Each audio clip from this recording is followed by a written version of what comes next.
সন্দেশখালীর দিকে নজর রাখবো। রাতেও অশান্ত সন্দেশখালী, পোল্ট্রি ফার্মে আগুন, বিক্ষোভকারীদের, তৃণমূল সমর্থকদের তাড়া, আদিবাসীদের মিছিল, পাল্টা মিছিলে ফের উত্তপ্ত সন্দেশখালী।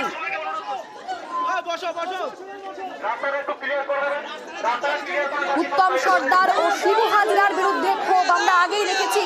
শেখ শাহজাহানের ঘনিষ্ঠদের বিরুদ্ধে বিক্ষোভ। জমি দখল ঘিরে তৃণমূল সমর্থকদের সঙ্গে আদিবাসীদের বচসা এবং দুপক্ষেই লাঠি বাঁশ নিয়ে একে অপরের দিকে তেড়ে যায়। আদিবাসীদের তাড়া খেয়ে পালান তৃণমূল সমর্থকেরা। রাতেও অশান্ত সন্দেশখালী। স্থানীয় এক ব্যক্তির পোল্ট্রি ফার্মে আগুন ধরিয়ে দেন বিক্ষোভকারীরা।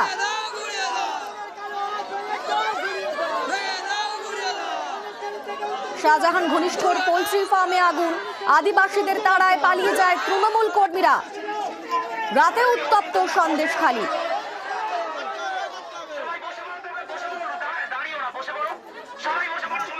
পোল্ট্রি ফার্মে আগুন, বিক্ষোভকারীদের, তৃণমূল সমর্থকদের তাড়া, আদিবাসীদের মিছিল, পাল্টা মিছিলে উত্তপ্ত হয়ে ওঠে সন্দেশখালী। আমাদের সঙ্গে রয়েছেন প্রতিনিধি অনুপম। অনুপম, তোমার থেকে এই মুহূর্তের পরিস্থিতি একবার জানতে চাইবো, কি চলছে? দেখো, এই মুহূর্তে সন্দেশখালীর পরিস্থিতি আগের থেকে কিছুটা হলেও নিয়ন্ত্রণে। তার কারণ একদিকে যেমন সন্দেশখালী থানা, অন্যদিকে নেজার থানার পুলিশও কিন্তু ঘটনাস্থলে গিয়ে পৌঁছিয়েছে এবং তারা রীতিমতো এলাকায় টহল দিচ্ছে। এবং থানার সামনে এখনো কিন্তু আদিবাসী এবং জমি রক্ষা কমিটির বেশ কিছু লোকজন কিন্তু তারা আছে, তারা বিক্ষোভ দেখাচ্ছে। কিন্তু যদিও আগের থেকে অনেকটাই তাদের সংখ্যা কম। এবং যেসব ফার্মে আগুন ধরানোর জন্য যেসব গ্রামে গ্রামে যেসব আদিবাসী এবং জমি রক্ষা কমিটি যৌথ উদ্যোগে যেরকম ভাবে ঘুরে বেড়াচ্ছিল, তাদেরকেও নিয়ন্ত্রণে করা গিয়েছে। এক কথায় বলা যেতে পারে যে আমরা ঘন্টাখানেক আগেও যে পরিস্থিতি দেখেছিলাম তার থেকে কিন্তু অনেকটাই কিন্তু নিয়ন্ত্রণে এই মুহূর্তে।